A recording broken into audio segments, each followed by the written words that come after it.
So we already know with your driver you want to hit up to maximize distance, and with your irons you want to hit down because you want good solid contact and control. But how about the putter? What are we going to do with that? Well, you've come to the right place, because today we're talking about when we putt, should we be hitting up or should we be hitting down?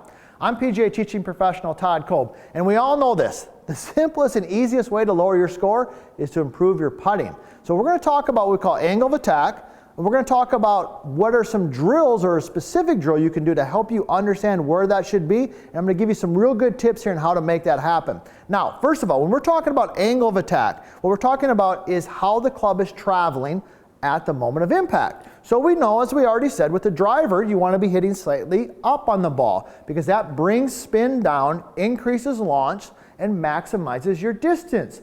Of course, when you're hitting an iron, you want to hit slightly down on the ball.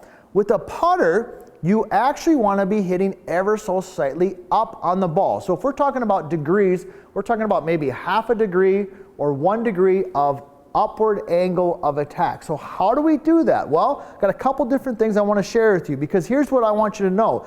If you're hitting too down on it, or if you're hitting too up on it, what's happening is that the ball is either launching too high or you're driving it down into the ground. And the easiest way to know if you're doing that is you're probably struggling with your speed control. You might have the ball right on line, but you're constantly short and long. That's a key giveaway that you're not coming in contact with the ball at the right angle of attack. So let's dive into that. How are we going to get the right angle of attack? Well, I like to use my rhymer here, especially when I'm working on my short game, but I use it for a variety of different things.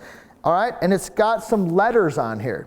Now these letters just straight off the alphabet, obviously. And as I get set in here, I've got my lead foot on the A, I've got my trail foot right here on the O, and I've got the pointer positioned ever so slightly forward of center. So when I get set in here, I know that I've positioned the ball ever so slightly forward of center. So if I go ahead and make a motion, I know I'm going to come in contact with that ball as the putter is traveling in an ever so slightly ascending or upward motion. Now, how do you check this if you don't have the trainer? Well, what you can simply do is take another golf ball, get in your setup position, and take the ball and put it right over your lead eye, and then just go ahead and drop it down. So I'm going to get set in here. I'm going to take it, put it right below my lead eye. I'm going to go ahead and drop it down, and if it falls either on the ball relatively close, I know that I'm in a pretty good position in terms of where the ball should be positioned. So if you're hitting too down on it, if you're hitting too up on it, you're going to struggle with speed control. So get the ball in the right spot. Understand it should be ever so slightly upward motion. If you do that, you will start improving your putting.